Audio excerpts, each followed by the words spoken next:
सीधा आपको BSP supremo Mayawati की प्रेस कॉन्फ्रेंस में लिए चलते हैं।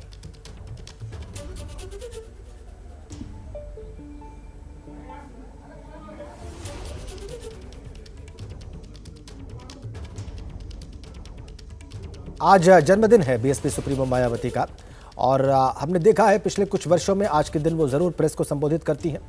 ब्लू बुक का विमोचन का भी कार्यक्रम में अपना संबोधन शुरू करने जा रही हैं मायावती।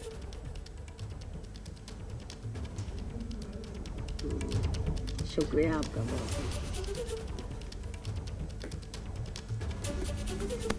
शुरू करें?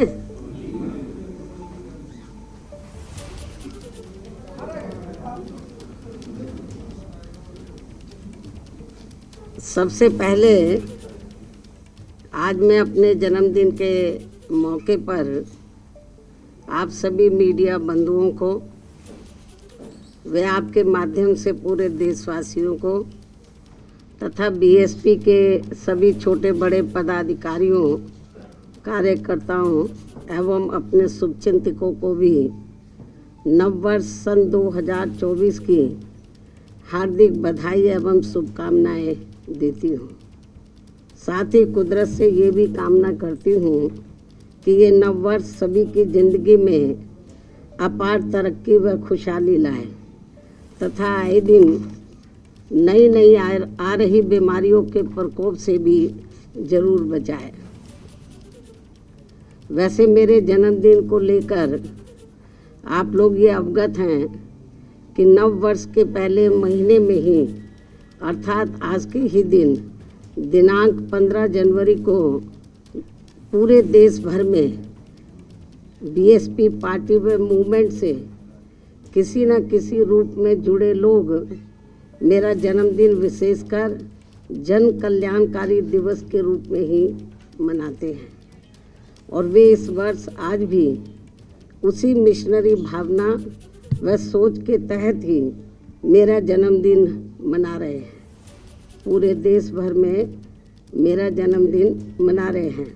उसके लिए मैं उन सभी लोगों का व अपने शुभचिंतकों का भी हार्दिक दिल से आभार प्रकट करती हूँ। हालांकि अपने शुभचिंतकों का भी हार्दिक दिल से आभार प्रकट करती हूँ। हालांकि इस मामले में मैं ये भी कहना चाहूँगी कि हमने यूपी में अपनी पार्टी के नेतृत्व में 4 बार रही सरकार के दौरान यहाँ सर्वजन हिताय व सर्वजन सुखाय के लिए और उसमें भी खासकर दलितों, आदिवासियों, अति पिछड़े वर्गों, मुस्लिम व अन्य धार्मिक अल्पसंख्यकों, कर्मचारियों, किसानों व अन्य मेहनतकश लोगों के हित एवं कल्याण के लिए भी अनेकों अति महत्वपूर्ण जन कल्याणकारी योजनाएं शुरू की हैं, जिनके अब देश में दूसरी पार्टियों की सरकारें नकल करके व नाम एवं थोड़ा स्वरूप आदि बदलकर भुनाने में लगी हैं, किंतु उनकी जातिवादी, पूंजीवादी, संकीर्ण व सांप्रदायिक सोच होने की वजह से उनका इन्हें सही से पूरा लाभ नहीं मिल पा रहा है और अब तो इनको केंद्र व राज्यों की सरकारों द्वारा गरीबी, बेरोजगारी व महंगाई आदि से मुक्ति दिलाने की बजाय तथा रोटी रोजी व रोजगार के भी साधन उपलब्ध कराने की गारंटी देने की बजाय इन्हें फ्री में थोड़ा सा राशन आदि देकर अपना गुलाम व लाचार एवं मोहताज और बनाया हुआ है। जबकि हमने यहाँ यूपी में अपनी पार्टी के नेतृत्व में 4 बार रही सरकार के दौरान इन लोगों को वर्तमान सरकारों की तरह अपना गुलाम व लाचार एवं मोहताज न बनाकर बल्कि इन्हें बड़ी तादाद में सरकारी एवं गैर सरकारी क्षेत्रों में रोटी रोजी एवं रोजगार आदि के साधन उपलब्ध करा के व इनकी गारंटी देकर काफ़ी हद तक इनको अपने पैरों पर खड़ा भी किया है। साथ ही इन्हें मान सम्मान व स्वाभिमान की जिंदगी बसर करने का भी काफ़ी मौका दिया है। जो वर्तमान में हमें कहीं पर भी होता हुआ नजर नहीं आ रहा है। और अब पिछले कुछ वर्षों से केंद्र व राज्यों की भी सरकारों द्वारा अपने इन सब कमियों पर पर्दा डालने के लिए जिस प्रकार से धर्म व संस्कृति की आड़ में राजनीति की जा रही है, तो उससे अपने देश का संविधान एवं लोकतंत्र मजबूत नहीं बल्कि कमजोरी होगा।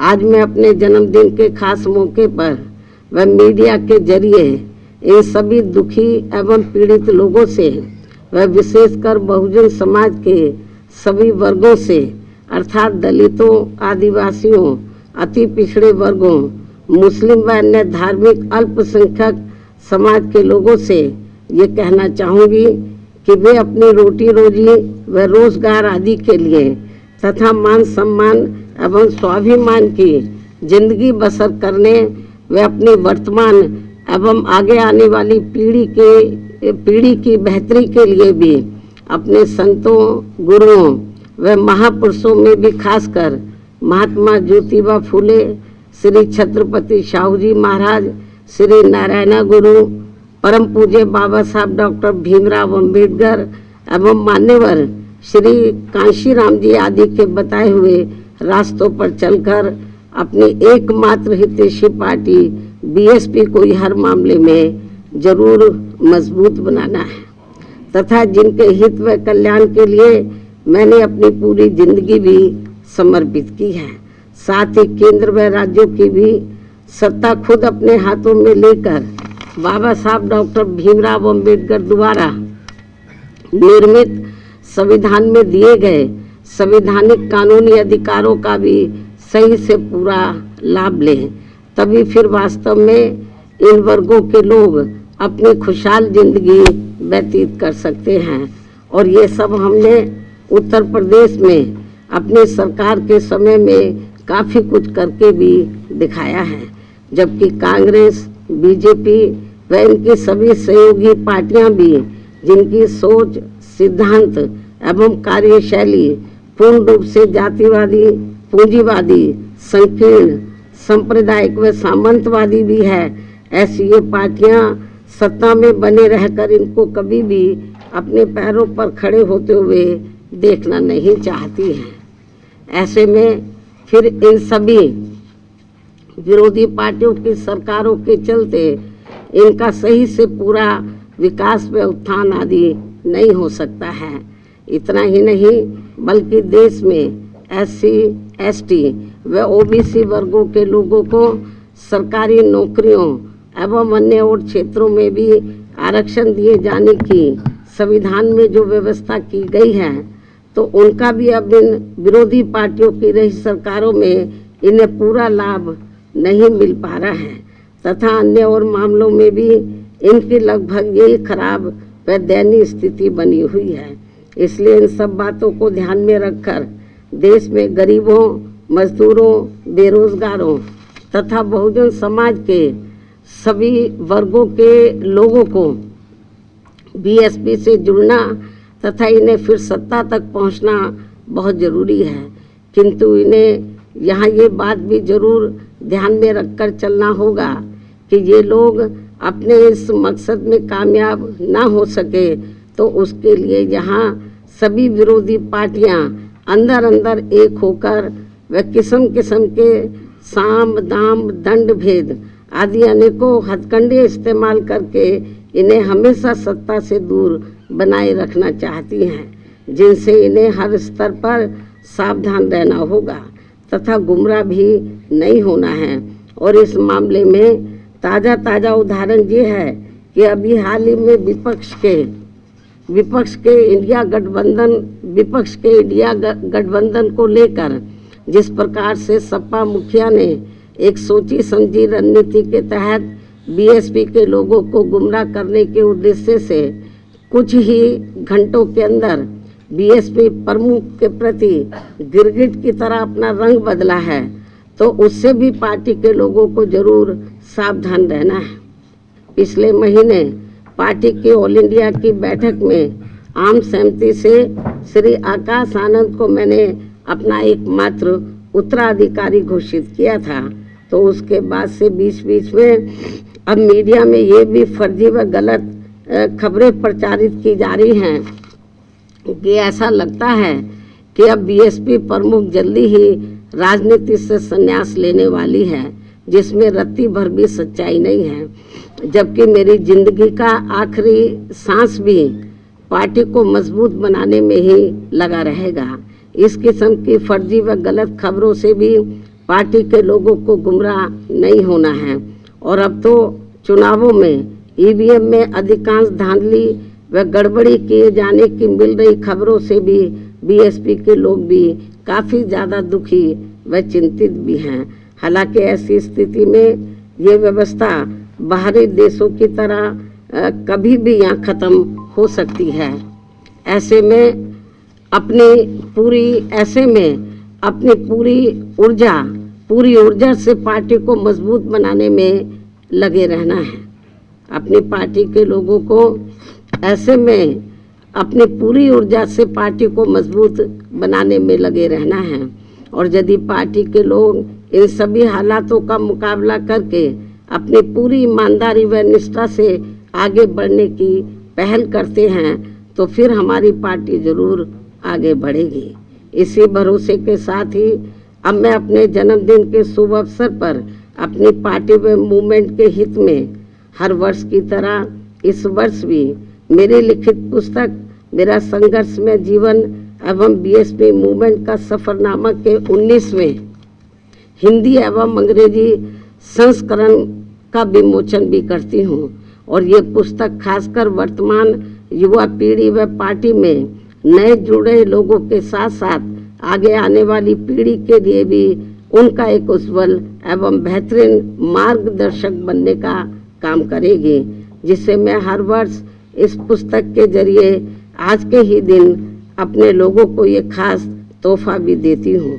और अब मैं इस अति महत्वपूर्ण पुस्तक का विमोचन करने से पहले पार्टी के लोगों से ये भी अनुरोध करती हूँ कि अब देश में लोकसभा के आम चुनाव होने का भी समय बहुत कम ही रह गया है। और यदि इस चुनाव में पार्टी के लोग मेरे दिशा निर्देशों के मुताबिक चलकर व रात दिन कड़ी मेहनत करके अपनी पार्टी का बेहतर रिजल्ट ले आते हैं तो फिर यही इनका इस वर्ष मेरे जन्मदिन का खास तोहफा भी होगा। वैसे मुझे पूरी उम्मीद है कि पार्टी के सभी लोग अपने तन मन धन की पूरी ऊर्जा, शक्ति, एकजुटता तथा आपसी भाईचारे के साथ मिलकर लोकसभा का ये आम चुनाव पूरी दमदारी के साथ ही लड़ेंगे और केंद्र की सत्ता में अपनी प्रभावी भागीदारी भी सुनिश्चित करेंगे। इसके साथ ही इस चुनाव को लेकर जहां मैं ये बात भी फिर से स्पष्ट कर देना चाहती हूं कि हमारी पार्टी देश में जल्दी ही घोषित होने वाले लोकसभा के ये आम चुनाव यहां गरीबों एवं उपेक्षित वर्गों में से विशेषकर दलितों, आदिवासियों, अति पिछड़े वर्गों, मुस्लिम व अन्य धार्मिक अल्पसंख्यक समाज के लोगों के बलबूते पर ही पूरी तैयारी व दमदारी के साथ अकेले ही लड़ेगी। और इन्हीं के बलबूते पर ही हमने सन 2007 में यहाँ आबादी के हिसाब से देश के सबसे बड़े प्रदेश उत्तर प्रदेश में अकेले ही चुनाव लड़कर फिर अपनी पार्टी की पूर्ण बहुमत की सरकार भी बनाई थी। इसलिए अपने इस अनुभव को भी खास ध्यान में रखकर हमारी पार्टी लोकसभा के ये आम चुनाव अकेले ही लड़ेगी तथा देश की जातिवादी, पूंजीवादी, संकीर्ण व सांप्रदायिक सोच रखने वाली सभी विरोधी पार्टियों से अपनी दूरी बना के रखेगी। अर्थात हमारी पार्टी यहाँ किसी भी गठबंधन व पार्टी के साथ मिलकर ये चुनाव नहीं लड़ेगी। इसके साथ ही यदि ये चुनाव सन 2007 में यूपी विधानसभा के हुए आम चुनाव की तरह फ्री एंड फेयर होता है, जिसमें उस समय ईवीएम में कोई भी धांधली व गड़बड़ी आदि नहीं की गई थी, तो फिर इस बार हमारी पार्टी लोकसभा के आम चुनाव अकेले ही लड़कर अपना बेहतर रिजल्ट जरूर लाएगी। यहाँ मैं ये भी कहना चाहूँगी कि हमारी पार्टी गठबंधन न करके अकेले ही चुनाव इसलिए लड़ती है क्योंकि इस पार्टी का सर्वोच्च नेतृत्व एक दलित के हाथ में है, जिनके प्रति अधिकांश पार्टियों की जातिवादी मानसिकता अभी तक भी नहीं बदली है। यही मुख्य वजह है कि गठबंधन करके चुनाव लड़ने में बीएसपी का वोट तो गठबंधन से जुड़ी पार्टी को पूरा चला जाता है, लेकिन उनका अपना बेस वोट वह विशेषकर अपर कास्ट समाज का वोट बीएसपी को ट्रांसफर नहीं हो पाता है। और इसके कुछ खास उदाहरण ये हैं कि यहाँ यूपी में सन 1993 में हुए विधानसभा के आम चुनाव सपा से गठबंधन करके लड़ने से बीएसपी की केवल 67 सीटें ही जीत कर आई थी, जबकि सपा को इसका ज़्यादा लाभ पहुंचा था। उसके बाद सन 1996 में बीएसपी ने यूपी में हुए विधानसभा का आम चुनाव कांग्रेस पार्टी से गठबंधन करके लड़ा था, जिसमें पार्टी की केवल 67 सीटें ही जीत कर आई थी और इस चुनाव में भी कांग्रेस पार्टी को ही ज़्यादा फायदा हुआ था। तो तब फिर बीएसपी ने यहाँ सन 2002 में विधानसभा के हुए आम चुनाव अकेले ही लड़ा था, जिसमें पार्टी की पहली बार यहाँ 67 से बढ़कर लगभग 100 सीटें जीत कर आई थी, जिसमें 2 हमारे विधायक सिंबल ना मिलने की वजह से समय से इंडिपेंडेंट जीत कर आए थे। उसके बाद सन 2007 में यूपी में विधानसभा के हुए आम चुनाव में बीएसपी ने फिर से अकेले चुनाव लड़कर यहाँ अपनी पूर्ण बहुमत की सरकार भी बना ली थी, जबकि उस समय ये चुनाव ईवीएम से ही हुआ था, जिसमें शुरू में कोई धांधली व बेईमानी आदि नहीं हो पाई थी। साथ ही यहाँ लोकसभा आम चुनाव में व देश के अन्य राज्यों में भी अकेले चुनाव लड़कर खासकर वोट प्रतिशत के हिसाब से पार्टी की काफ़ी अच्छी स्थिति रही है। पिछले कुछ वर्षों से अब हर चुनाव में ईवीएम में काफ़ी धांधली व बेईमानी आदि हो रही है। ऐसी ये आम धारणा है, जिसकी खास वजह से अब हमारी पार्टी को भी यूपी सहित पूरे देश में काफ़ी कुछ नुकसान हो रहा है, जबकि इसके बावजूद भी हमारी पार्टी ये सोचकर देश में सभी चुनाव पूरी तैयारी व दमदारी के साथ लड़ती है कि पता नहीं कब ईवीएम में धांधली व बेईमानी आदि करने वालों का सिस्टम फेल हो जाए, तो तब फिर संबंधित चुनाव में सही रिजल्ट आ सकता है। हालांकि अब ईवीएम के विरोध में काफ़ी आवाज़ें भी उठने लगी हैं। ऐसे में ये सिस्टम कभी भी ख़त्म हो सकता है या फिर इसमें कुछ परिवर्तन भी किए जा सकते हैं। इसलिए हमें पार्टी के जनाधार को बढ़ाते रहना बहुत ज़रूरी है। हमारी पार्टी के लोगों को अपनी पार्टी के जनाधार को बढ़ाते रहना बहुत ज़रूरी है। साथ ही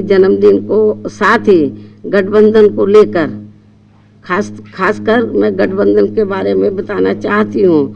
साथ ही गठबंधन को लेकर पार्टी का ये भी मानना है कि इस मामले में अभी तक का अधिकांश अनुभव यही रहा है कि गठबंधन करके चुनाव लड़ने से हमारी पार्टी को फायदा कम व नुकसान ज़्यादा होता है तथा इससे पार्टी का वोट प्रतिशत भी कम हो जाता है और फिर बीएसपी से गठबंधन करने वाली पार्टी को पूरा फायदा पहुंच जाता है। यही मुख्य वजह है कि देश में अधिकांश पार्टियां बीएसपी से गठबंधन करके चुनाव लड़ना चाहती हैं, जबकि हमें बीएसपी के हित को भी देखना बहुत ज़रूरी है, जिसे मद्देनज़र रखते हुए अब बीएसपी के लिए पार्टी व मूवमेंट के हित में अकेले ही चुनाव लड़ना ज़्यादा बेहतर होगा। लेकिन अब किसी भी चुनाव के बाद हमारी पार्टी खासकर कमज़ोर एवं उपेक्षित वर्गों के हितों में केंद्र व राज्यों की सही बनी सरकारों में व उनकी जरूरत को ध्यान में रखकर अपनी उचित भागीदारी के आधार पर शामिल भी हो सकती है, लेकिन चुनाव मिलकर नहीं लड़ेगी। चुनाव के बाद का मैं आपको बता रही हूँ, क्योंकि ऐसे में अब पूर्व की तरह पार्टी बाहर से फ्री में समर्थन देने वाली नहीं है, ताकि अपने लोगों के हितों में कुछ जरूरी कार्य होते रहे। संक्षेप में मेरा यही कहना है कि हमारी पार्टी अब देश में जल्दी ही होने वाले लोकसभा के आम चुनाव अकेले ही लड़ेगी, अर्थात किसी भी पार्टी व गठबंधन के साथ मिलकर ये चुनाव नहीं लड़ेगी। इन्हीं जरूरी बातों के साथ ही अब मैं अपनी पुस्तक का विमोचन करती हूँ।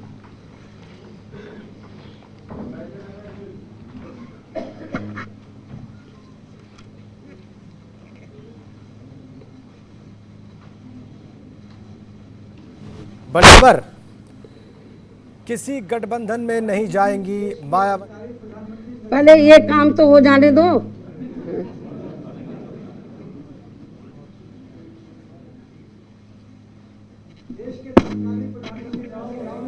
बड़ी खबर यह है कि कोई गठबंधन नहीं करेंगी मायावती और बीएसपी, किसी गठबंधन में चुनाव नहीं लड़ेंगे। लोकसभा का अभी अभी बिल्कुल साफ कर दिया बीएसपी की अध्यक्ष मायावती ने। कोई गठबंधन किए बगैर बीएसपी सुप्रीमो मायावती चुनाव लड़ेंगी। ये बड़ा ऐलान, अकेले लड़ेंगी लोकसभा चुनाव बीएसपी की अध्यक्ष मायावती। अकेले लोकसभा चुनाव लड़ेंगी, किसी पार्टी के साथ कोई गठबंधन नहीं करेंगी। कारण उन्होंने दिया कि इसका लाभ गठबंधन करने वाले दल को हो जाता है, बीएसपी को नहीं होता है। उसके इंटरेस्ट को जीवित रखने के लिए बीएसपी ये चुनाव अकेले लड़ेगी। और इसके बाद की बात भी उन्होंने कह दी। उन्होंने कहा कि हम बाहर से किसी को सपोर्ट करने वाले नहीं है चुनाव के बाद। यह भी स्पष्ट कर दिया बीएसपी सुप्रीमो मायावती ने। बड़ा ऐलान मायावती का अपनी प्रेस कॉन्फ्रेंस में अपने जन्मदिन के दिन। अकेले लोकसभा चुनाव लड़ेंगे, कोई गठबंधन नहीं करेंगे, क्योंकि गठबंधन में बीएसपी का वोट तो दूसरे दल को ट्रांसफर हो जाता है, लेकिन बीएसपी को कोई लाभ नहीं होता। और इसका उदाहरण भी दिया बाकायदा 1993 के विधानसभा चुनाव का उत्तर प्रदेश में, जब बीएसपी और समाजवादी पार्टी का गठबंधन था, और फिर 1998 में बीएसपी और कांग्रेस का गठबंधन था। उस वक्त का उन्होंने जिक्र भी किया और कहा कि मायावती ने बताया कि बीएसपी को कम सीटें मिली और दूसरे सहयोगी दल को ज्यादा सीटें मिली। ये कारण दिया बीएसपी सुप्रीमो मायावती ने। मायावती की तरफ से प्रेस कॉन्फ्रेंस करके अपने जन्मदिन के मौके पर बड़ी जानकारी साझा की गई है। ये वो जानकारी है जिसका इंतजार किया जा रहा था कि आखिरकार 2024 लोकसभा चुनाव को लेकर बीएसपी का रुख क्या रहेगा। बीएसपी क्या किसी गठबंधन के साथ जाएगी या फिर एकला चलो वाली लाइन को ही आगे बढ़ाएगी। ऐसे में मायावती की तरफ से साफ कर दिया गया है कि वो लोकसभा चुनाव में अकेले ही उतरेंगी। सीधे आपको लेकर चलते हमारे साथ हमारे सहयोगी अभिषेक उपाध्याय आप देख रहे हैं इस वक्त मौजूद हैं। अभिषेक, यकीनन इंडिया गठबंधन और खासतौर से कांग्रेस पार्टी की तरफ से जो उम्मीद की जा रही थी कि काश ऐसा हो जाए, बहन जी बीएसपी इंडिया गठबंधन में शामिल हो जाए, उस पर तो आज पानी फेर दिया मायावती ने।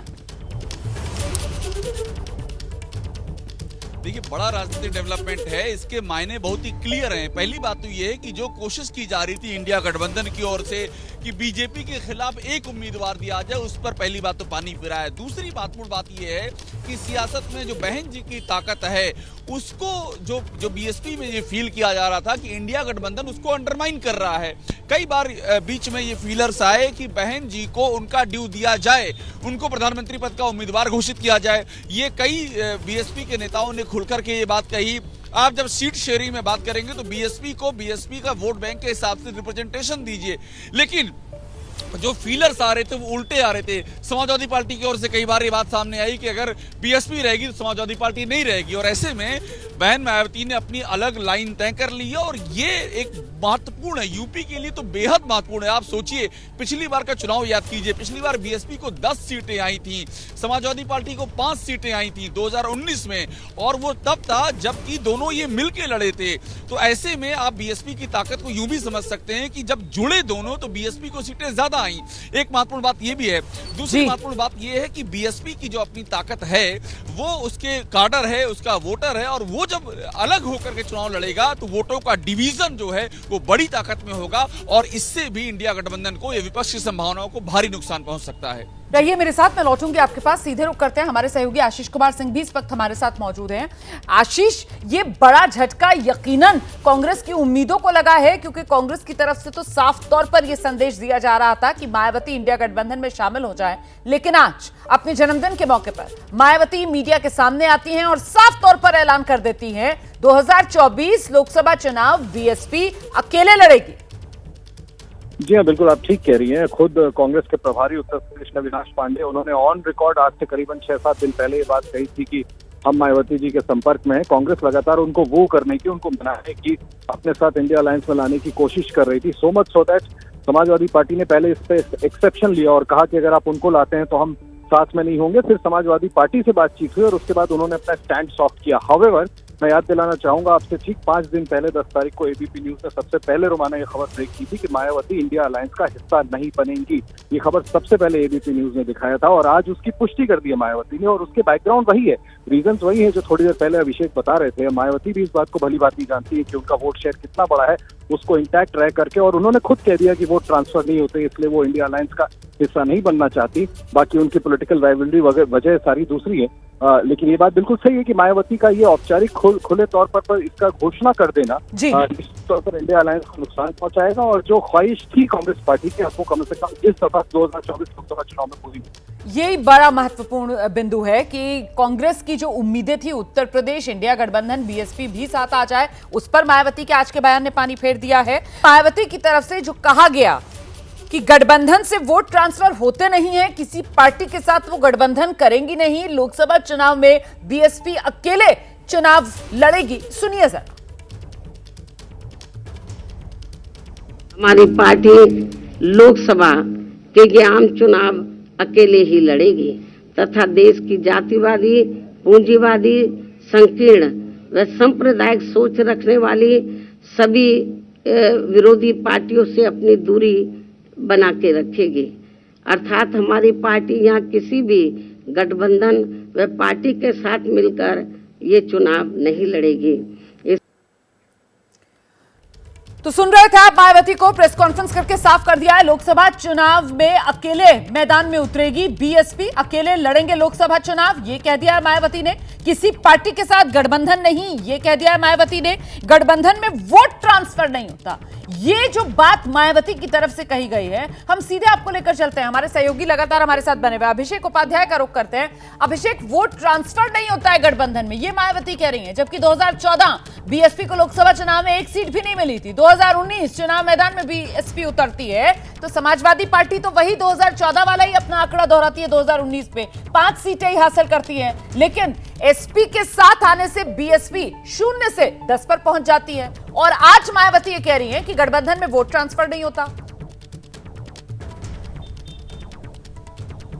वो इसलिए कह रही हैं रोमाना, क्योंकि देखिए ये सवाल है सीटों का। जो 10 सीटें बीएसपी ने जीती थी, क्या वो 10 सीटें और उसके अलावा जिन सीटों को बीएसपी मान रही है कि वहां वो मजबूत है, क्या वो सीटें उसको मिल सकती हैं? सवाल ये, मैं आपसे कह रहा हूं, वोट ट्रांसफर तो एक उनका ये स्टेटमेंट है, ये उनका बयान है, लेकिन आप अंदर की रियलिटी को समझिए। रियलिटी क्लियर सी है कि क्या जिन सीटों का बीएसपी दावेदारी कर रही है, क्या समाजवादी पार्टी वो सीटें देने को तैयार है? क्या कांग्रेस उन सीटों पर बीएसपी को मिले मैं आपके पास लौटूंगी। पश्चिम में आरएलडी उन सीटों पर अपनी दावेदारी छोड़ेगी? आप अपनी बात पूरी कर लीजिएगा, आगे मैं लौटूंगी आपके पास। हमारे साथ इस वक्त समाजवादी पार्टी के नेता राजीव राय जी मौजूद हैं, जरा उन्हीं का रुख कर लेते हैं। राजीव जी, आपने सुनी अभी बहन मायावती प्रेस कॉन्फ्रेंस करने के लिए आई थी और उसमें उन्होंने साफ कह दिया कि वो किसी के साथ गठबंधन नहीं करेंगी।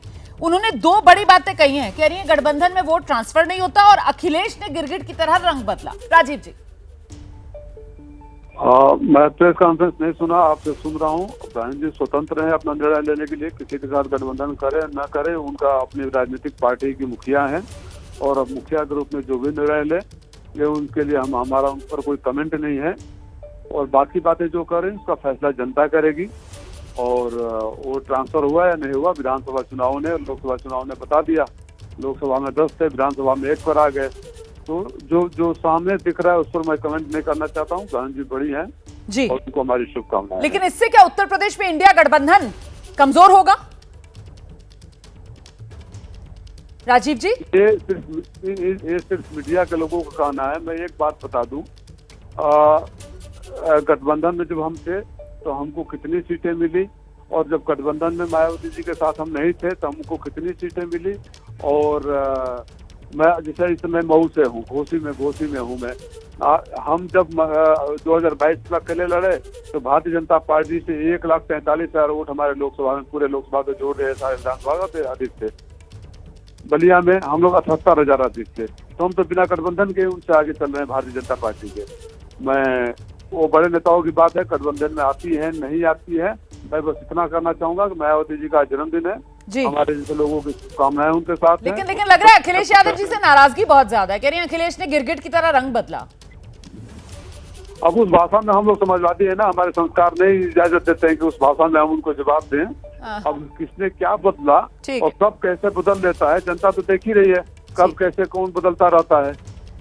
ठीक है राजीव जी, बहुत धन्यवाद एबीपी न्यूज से बात करने के लिए। समाजवादी पार्टी के प्रवक्ता राजीव राय को आप सुन रहे थे, कह रहे हैं हम उस शैली में जवाब नहीं देंगे। जन्मदिन है आज बहन जी का, उनको शुभकामनाएं देंगे, और वोट ट्रांसफर होता है या नहीं ये तो जनता फैसला करती है। मैं सीधे रुक कर लेती हूँ। मेरे साथ इस वक्त हमारे वरिष्ठ सहयोगी आप देख रहे हैं रोहित सावल भी मौजूद हैं, संजय त्रिपाठी भी हमारे साथ जुड़ गए हैं, अभिषेक उपाध्याय लगातार हमारे साथ बने हुए हैं। मैं रोहित का रुख करती हूँ और जरा उनसे समझते हैं कि ये मायावती ने प्रेस कॉन्फ्रेंस करके जो ऐलान कर दिया है कि अब 24 लोकसभा चुनाव वो अकेले लड़ेंगी, उत्तर प्रदेश इंडिया गठबंधन की संभावनाओं को लेकर किस रूप में देख रहे हैं आप इस फैसले को? बड़ा झटका?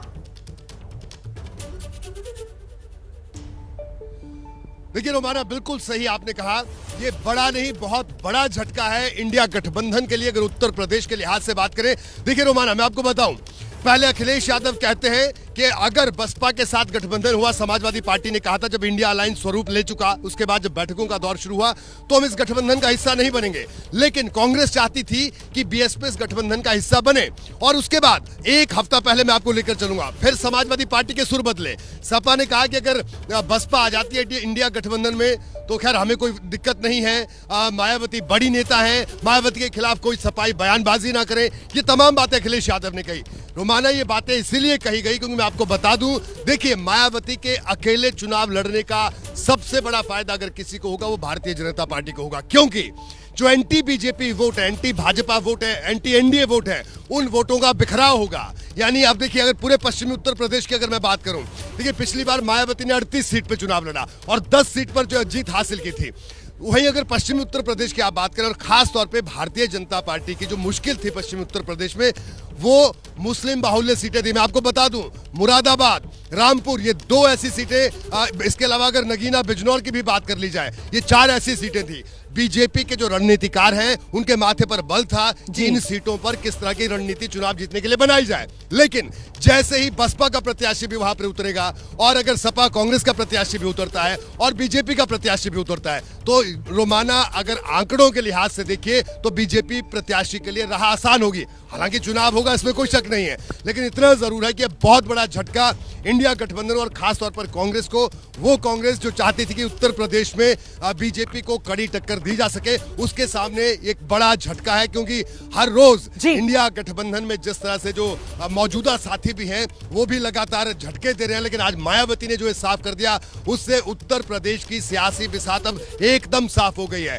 यानी त्रिकोणीय मुकाबला होगा, हर सीट पे मुकाबला होगा, क्योंकि मायावती तमाम 80 की 80 सीटों पर चुनाव लड़ेगी। रोमाना, एक बात और मैं यहां पर ऐड कर दूं, अभी भी मैं आपको बता दूं इस वक्त की बड़ी खबर एक और, कि असदुद्दीन ओवैसी की AIMIM के जो उत्तर प्रदेश की यूनिट है वो चाहती है कि बसपा के साथ तालमेल हो। अब बसपा उस पर क्या रिएक्ट करती है, इसके लिए कुछ इंतजार करना होगा। ये बड़ी बात आप कह रहे हैं। जय भीम जय मीम, क्या इस बार देखने के लिए मिल सकता है उत्तर प्रदेश की राजनीति में? क्या मायावती और असदुद्दीन ओवैसी की पार्टी हाथ मिला सकते हैं? 15 जनवरी आज बीएसपी सुप्रीमो मायावती का जन्मदिन और अपने जन्मदिन पर मायावती की तरफ से प्रेस कॉन्फ्रेंस करके लोकसभा चुनाव को लेकर बड़ी जानकारी दे दी गई है। लोकसभा चुनाव में बीएसपी अकेले चुनाव मैदान में ताल ठोकेगी। प्रेस कॉन्फ्रेंस के लिए जब मायावती आई तो उन्होंने निशाने पर अखिलेश यादव को लिया है और किस तरीके से अखिलेश पर निशाना साधा वो आपको सुनाएंगे। अखिलेश पर मायावती का बड़ा हमला, बोली अखिलेश ने गिरगिट की तरह रंग बदला। सुनिए सर। विपक्ष के इंडिया गठबंधन को लेकर जिस प्रकार से सपा मुखिया ने एक सोची समझी रणनीति के तहत बीएसपी के लोगों को गुमराह करने के उद्देश्य से कुछ ही घंटों के अंदर बीएसपी प्रमुख के प्रति गिरगिट की तरह अपना रंग बदला है, तो उससे भी पार्टी के लोगों को जरूर सावधान रहना है। तो अखिलेश पर वार, बीएसपी अकेले चुनाव लड़ेगी इस बार। और सीधे रुक कर लेते हैं, हमारे तमाम सहयोगी हमारे साथ लगातार बने हुए हैं। संजय त्रिपाठी का रुक करते हैं। संजय, लेकिन यह भी बहुत दिलचस्प है कि सत्ता में चाहे केंद्र की हो, उत्तर प्रदेश की हो, बीजेपी और मायावती तल्खी के साथ निशाने पर ले रही हैं अखिलेश यादव को। संजय त्रिपाठी। निश्चित रूप से आज जो प्रेस कॉन्फ्रेंस में मायावती ने जिस तरह अखिलेश यादव को गिरगिट का कहकर संबोधित कर दिया, तो ये कहीं ना कहीं अखिलेश यादव के लिए भी झटके वाली बात है, क्योंकि जब अभी कुछ दिन पहले अखिलेश यादव ने मायावती पर अपने प्रवक्ताओं को कुछ भी विपरीत टिप्पणी ना करने की सलाह दी थी, और साथ ही साथ जब जो पुल को लेकर के मायावती ने ट्वीट करा था और समाजवादी पार्टी पर तमाम हमले किए थे, तो उसके बावजूद भी अखिलेश यादव मायावती पर कुछ भी बोलने से बचते रहे। और आज जब ऐसी स्थिति हो गई है, जब उनके अखिलेश यादव के लिए गिरगिट शब्द का इस्तेमाल किया गया, तो कहीं ना समाजवादी पार्टी के खेमे के लिए झटके वाली बात है। और अखिलेश यादव पूरी तरह खुलकर समर्थन में तो नहीं थे कि इंडिया गठबंधन में बहुजन समाज पार्टी शामिल हो, लेकिन वो इसका विरोध भी मुखर होकर नहीं कर रहे थे, क्योंकि जिस तरह की तैयारियां उत्तर प्रदेश में की जा रही थी, बहुजन समाज पार्टी का जो राजनीतिक कद है, मायावती का जो कद है, वो बड़ा है और उनको उत्तर प्रदेश की राजनीति में महत्वपूर्ण माना जाता है। इसलिए ये प्रयास लगातार चल रहे थे कि मायावती भी इंडिया गठबंधन में शामिल हो जाए। लेकिन आज जिस तरह प्रेस कॉन्फ्रेंस में उन्होंने सीधे तौर पर गठबंधन में शरीक होने की बात से इनकार किया है, ये कहीं ना कहीं समाजवादी पार्टी बल्कि पूरे इंडिया गठबंधन, खासकर कांग्रेस पार्टी के लिए झटके वाली बात है, क्योंकि लगातार इस बात के प्रयास कर रहे थे कि मायावती उनके साथ जुड़ जाए। लेकिन आज मायावती ने साफ कह दिया कि उनकी पार्टी जो है वो कार्डर बेस्ड पार्टी है और उनका कार्डर उनके साथ में है। जब भी वो गठबंधन में चुनाव लड़ती, उन्होंने कई पूर्व के चुनावों का हवाला भी दिया कि जब भी उन्होंने पुराने गठबंधन किए हैं, उनकी पार्टी को हमेशा नुकसान ही हुआ है। ऐसे में अब 2024 का जो चुनाव होगा वो अकेले ही चुनाव मैदान में उतरेंगे। तो ये मायावती का तर्क है कि उनकी पार्टी जब गठबंधन में किसी पार्टी के साथ जाती है, तो इनका जो कार्डर वोट बैंक है वो तो दूसरी पार्टियों को शिफ्ट हो जाता है, लेकिन दूसरी पार्टियों का जो वोट बैंक है, और खासकर सवर्णों का जिक्र उन्होंने किया कि वो वोट मायावती को नहीं मिलता है। ऐसे में एकला चलो के फॉर्मूले पर मायावती ये भी सामने निकल कर आता है, जिसके बारे में मुझे लगता है हमारे सहयोगी रोहित सावल लगातार हमारे साथ बने हुए हैं, वो बेहतर तरीके से बताएंगे कि 2019 जब मायावती आ जाती है समाजवादी पार्टी के साथ, तो 14 के मुकाबले 0 से मायावती सीधे 10 पर पहुंचती हैं। समाजवादी पार्टी वही 14 में भी 5, 19 में भी 5, और उसके बाद जब 22 का विधानसभा चुनाव आता है और मायावती फिर से समाजवादी पार्टी से अलग हो जाती हैं, तो फिर विधानसभा में मायावती एक सीट पर उनकी पार्टी सिमट कर रह जाती है। क्या इसी में छिपा हुआ है मायावती का अखिलेश यादव पर ये गिरगिट वाला तीखा वार, उसका कारण? रोहित। बिल्कुल रोमाना, सही आपने कहा। देखिए, मैं एक और दिलचस्प बात आपको बताता हूं। अभी 2022 के विधानसभा चुनाव की बात अगर उत्तर प्रदेश की आप करें, मायावती अकेले चुनाव लड़ती हैं और पश्चिमी उत्तर प्रदेश में, हालांकि पश्चिमी उत्तर प्रदेश में समाजवादी पार्टी कोई बहुत ज्यादा मजबूत नहीं है, लेकिन बसपा का वहां कोर वोट बैंक है, इस बात से इनकार नहीं किया जा सकता। और रोमाना, पश्चिमी उत्तर प्रदेश की 18 ऐसी सीटें हैं जहां पर बसपा का प्रत्याशी भी लड़ा, सपा का प्रत्याशी भी लड़ा और बीजेपी के प्रत्याशी को जीत हासिल हुई विधानसभा चुनाव में। तो रोमाना, इस बात से बिल्कुल इनकार नहीं किया जा सकता कि लोकसभा चुनाव में भी यही बात सामने आ सकती है। 19 का जिक्र आपने किया रोमाना। देखिए, मायावती 0 से पहुंच गई 10, लेकिन अखिलेश 5 के 5 रहे। उसके पीछे बड़ी वजह रही। देखिए, गठबंधन तो हो गया था समाजवादी पार्टी और बसपा का, लेकिन यह गठबंधन ऊपर ऊपर का गठबंधन था। जो कार्यकर्ताओं के बीच की केमिस्ट्री होती है वो केमिस्ट्री जमीन पर नहीं दिख रही थी। इस वजह से वोट ट्रांसफर की जो बात है उस बात का जिक्र बार बार होता रहा है, लेकिन इस बार मायावती ने अपनी राह अलग कर ली है। तो साफ तौर पर यह कहा जा सकता है रोमाना, जिसका जिक्र मैंने पहले भी किया, कि जो भाजपा के खिलाफ जो वोट है उन वोटों का बिखराव होगा सीधे तौर पर, और बड़ा खामियाजा इंडिया गठबंधन को ही भुगतना पड़ेगा। क्योंकि देखिए, कांग्रेस को यह लगता था कि थोड़ा सा रिवाइव तो जरूर करे उत्तर प्रदेश में, लेकिन अब बसपा अगर अकेले लड़ेगी तो राह किस तरह की होगी, यह बिल्कुल जिसे कहा जाए दीवार पर लिखी हुई इबारत की तरह है रोमाना।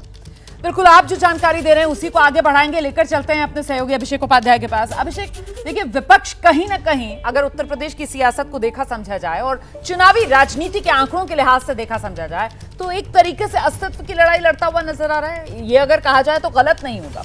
और ऐसे में मायावती का अकेले चुनाव लड़ने का प्लान, ये अपने लिए क्या ज्यादा मुश्किल फैसला मायावती की तरफ से लिया गया है? ज्यादा मुश्किल लड़ाई मायावती ने अपने लिए चुनी है?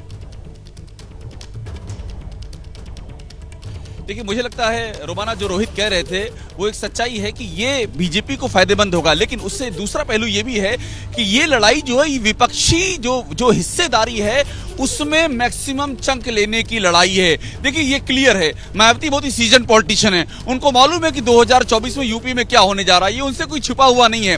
वो ये चाहती है जो विपक्षी हिस्सेदारी है उसमें वो शीर्ष पे रहें। उनकी अपनी नाराजगी थी। मैं आपको एक एग्जाम्पल दूं, अफजाल अंसारी, वो इस समय उनकी अखिलेश यादव से बातचीत चल रही है, ऐसी खबरें आ रही, मेरी अफजाल अंसारी से बात भी इस बीच में हुई है, और इस तरह के कई इंसिडेंट्स हैं। अफजाल अंसारी हो गए, दानिश अली हो गए, जिनको कांग्रेस, समाजवादी पार्टी इस तरह अप्रोच कर रहे हैं। मायावती का नाम बतौर पीएम प्रोजेक्ट नहीं किया गया। जो वो सीटें चाह रही थी उस सीटों पर बात करने को भी तैयार नहीं हुए अलायंस के लोग, तो उनकी ग्रीवांसेस हैं, नंबर एक चीज। नंबर दो चीज, वो चाहती है किसी भी सूरत में यूपी में जो उनका अपना कद है वो मेंटेन रहे। यहां वोट ट्रांसफर की लड़ाई कम है, यहां हिस्सेदारी की लड़ाई है कि विपक्ष का जो चंक पूरा रहेगा, वो चाहे 10 रहे, चाहे 20 रहे, चाहे 30 रहे, जितना परसेंट रहे, उसमें सबसे ज्यादा विजिबल चेहरा कौन होगा, उसमें सबसे ज्यादा वोट कौन बटोरेगा और सबसे ज्यादा सीटों पर कौन लड़ेगा। ये सारी लड़ाई है, और इस हिस्सेदारी की लड़ाई में वो सबसे अग्रणी रहना चाहती हैं, और इसीलिए उन्होंने ये फैसला लिया है। जी, बहुत बहुत शुक्रिया आप सभी का हमारे साथ जुड़े रहने के लिए। तो कुल मिलाकर मायावती का इस बार लोकसभा चुनाव में अकेले चुनाव लड़ने का प्लान, बड़ा सवाल यही सियासी तौर पर किसे पहुंचाएगा फायदा, किसे पहुंचाएगा नुकसान, और ऐसे में समझना इस बात को होगा कि मायावती का ये जो फैसला है वो चुनावी हार जीत से अलग हटकर अपना वोट बैंक जो है उसको बचाए रखने का फैसला ज्यादा फिलहाल नजर आ रहा है।